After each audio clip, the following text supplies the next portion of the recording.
Hi, I'm Brett. This is our next video update when we've previously spoken about the stroker engine rebuild of this original Mitsubishi all-alloy 4B11 Evo 10 engine, which was originally in the Lancer Ralliart above me. And just touching on our previous videos, it cracked the piston, jammed the valve open, punched the broken valve through the piston, and we've now done a stroker rebuild with a whole heap of goodies internally in the engine. So make sure you check out our other videos, which we'll link at the bottom of this video as well.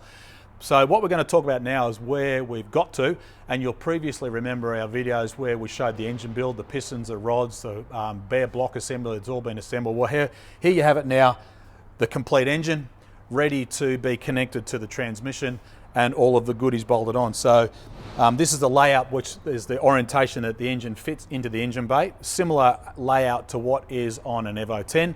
So of course you've got the turbo at the back, and in this case it is a hybrid kit using Evo 10 components in the Mitsubishi Lancer Ralliart setup. And the Evo 10 engine turbo is different to the Lancer Ralliart because it is a twin scroll turbo, not a single scroll turbo. Make sure you check out our videos where I explain what the difference is on our website. And of course the timing chain assembly, which connects the dual camshafts to the crankshaft at the bottom, and the variable cam control is all now assembled, ready to go back in the car. And on the side here you can see the alternator and of course all the other ancillary parts, and then we'll put the oil filter back on. And of course this is the inlet manifold side of the engine with the map sensor, the electronic throttle body, and all the rest of the goodies that bolt up together. So what we're going to do now is finish off the upgrade of the dual clutch transmission, which is the SST transmission that this car comes factory standard with, because with this amount of grunt we want to make sure it's got a good reliable clutch package and parts in that original factory gearbox, which is down beside me here. And that'll go back together. We'll bundle it all back in the car and we'll get it on the dyno. So the next step you'll see is I'll show you what it all looks like before we run it up on the dyno for its run-in tune.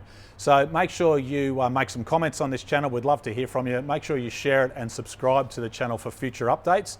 And of course, if you've got any technical questions, we'll do our best to answer them as well. But of course, go to our new website at mrttuned.com.au, where you can find some fantastic info on this particular car range of models and all the other models that we custom tune, which we can tune for you through our partner network throughout Australia. And that is individually adjusted on your car near where you live at home through one of our partners.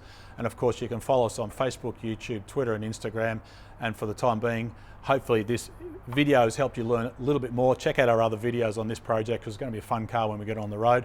But for today, my name is Brett Middleton. Thanks for watching.